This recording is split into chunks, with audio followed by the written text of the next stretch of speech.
আমাৰ ৰাজ সেৱা গ্ৰুপ বুলি আছে আজি 10তম প্ৰতিষ্ঠা দিৱস আমি আহিছোঁ 10তম প্ৰতিষ্ঠা দিৱসক মানে 10টা মুঠ মানে শিশু থাকিব গৰ্ভৱতী মহিলা থাকিব বৃদ্ধ আমাৰ আই পিতৃসকল লগত অংশগ্ৰহণ থাকিব দিব্যাংগ মানুহ থাকিব মানে 25 ডিচেম্বৰৰ পৰা আমি কাৰ্যসূচী আৰম্ভ কৰিছোঁ 12 এপ্ৰিলত শেষ হ'ব আজি প্ৰথমটো কাৰ্যসূচী আমাৰ দেৱাললৈ আহিছোঁ আৰু দেৱালয়ত এই মাক সেৱা কৰি আৰু দেৱালৰ মুখত যিসকল আৰ্তজনক বহি আছে তেওঁলোকক যি পাৰিছোঁ চাহ একাপ মিঠাই এটা আৰু কম্বল এখন দি আমাৰ এই কাৰ্যসূচী উদ্বোধন কৰিছে শিৱচন হাতী বৰুৱা যোৰহাটৰ আৰু ঈশ্বৰে আশীৰ্বাদ দিয়ক যাতে অনাগত দিনত আমি আৰু আগবাঢ়ি যাওঁ। এই কাৰ্যসূচী যোৰহাটৰ লগত আৰু ক'ত ক'ত চলিব?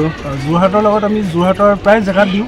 যোৰহাটৰ আমাৰ বলিয়াখাৰ স্কুল থাকে, লিচুবাৰী স্কুল থাকে, লিচুবাৰী অংগনবাদী দুখন থাকে, বুদ্ধ মন্দিৰ ওচৰত এখন স্কুল আছে, বুদ্ধ মন্দিৰ মুখতো এখন আছে সেই দুখনটো দিওঁ।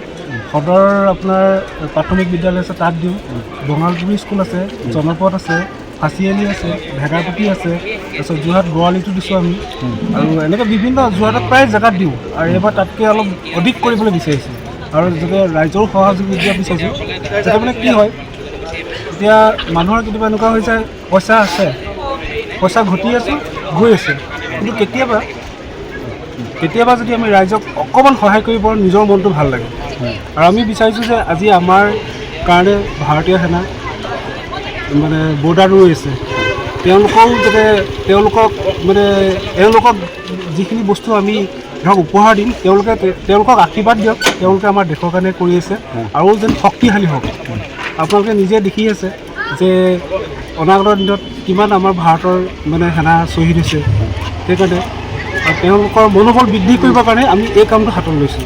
আপুনি যেতিয়া মানে ভাৰতত বা অসমত মানে মহামাৰী কৰোণা ক'ভিড যেতিয়া আহিছিলে সেই ক'ভিডত আপোনালোকে ক'ত কি কাম কৰিছে বা কাক কেনেকৈ সহায় কৰিছে? ক'ভিডৰ সময়ত আমি 2000 মানুহ দিছোঁ আমি ধৰক পেকেট লাঞ্চ দিওঁ আৰু ধৰক আপোনাৰ চাউল আলু পিঁয়াজ মিঠাতেল যি পাৰোঁ ৰাইজৰ সহযোগিতা দিছোঁ। এই ক্ষেত্ৰত আমাৰ যোৰহাটৰ MP ছাৰে দিছে, যোৰহাটৰ MBA ছাৰে দিছে, যোৰহাটৰ আপোনাৰ ডক্টৰ অমিত শইকীয়াই দিছে, ডক্টৰ LD গাটানী দিছে আৰু আপোনাৰ বাবুপতি আনন্দ আগৰৱালাই দিছে আৰু আমাৰ লগৰ বন্ধুসকলে দিছে। সকলোৰ সহযোগিতাতে এই কামটো আমি আগবাঢ়িছোঁ। আজি এই অনুষ্ঠানটো আমাক সহায় কৰিছে ইজিকেপ হয় ইজিকেপৰ বিষয়ে ক'ব আমাৰ বন্ধুজনে। প্ৰথমতে সদৌ যোৰহাটবাসীলৈ মই ধন্যবাদ জনাইছোঁ।